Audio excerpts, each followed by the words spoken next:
People say I'm just an old man who talks too much, but let me tell you something that happened to me one night that changed everything I ever believed. Not just about life, but about the universe itself. I was sitting alone in my garden, watching the stars blink like they had secrets, when a strange low hum filled the air like a slow heartbeat coming from the ground itself, and then the sky shimmered like heat waves. But it was cold, real cold, like the air had been sucked out of the world. Suddenly, everything froze, not just time, but sound, wind, even my breath felt like it stopped. And a soft blue light appeared from above, and standing in front of me was not a creature, not a machine, but something that looked like both, like a mirror made of stardust and code. And it didn't speak out loud, but I heard it inside my head, like it was remembering something I'd forgotten. It said, "Freddy, this isn't real." And I laughed, like an old man does when a child says the world is made of jelly. But it showed me. The stars zoomed past us like water, and Earth shrank behind me like a marble, and we moved fast, but not like a rocket. More like we folded through space, like flipping pages in a book.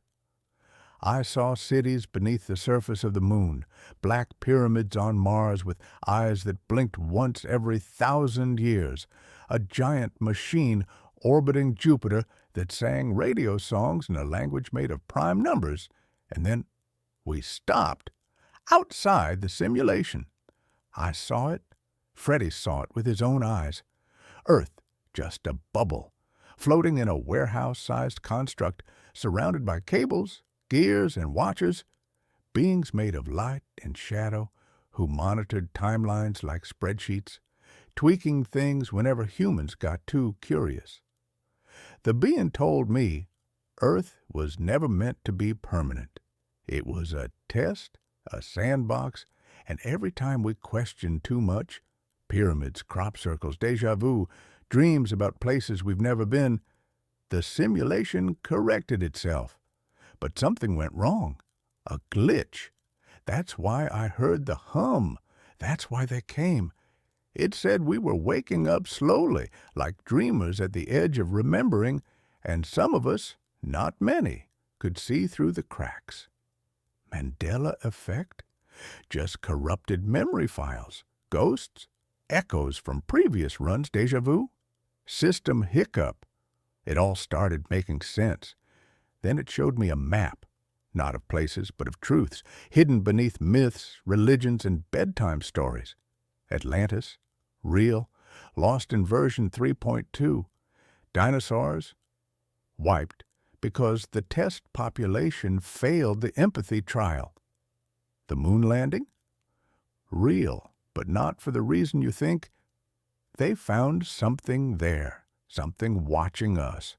I asked if I could stay and learn more, maybe become one of them, the watchers, the glitch fixers, but it smiled, not with a mouth, but with energy, and said, "No, Freddy, your job is to tell the story, make people wonder again. That's how the simulation opens."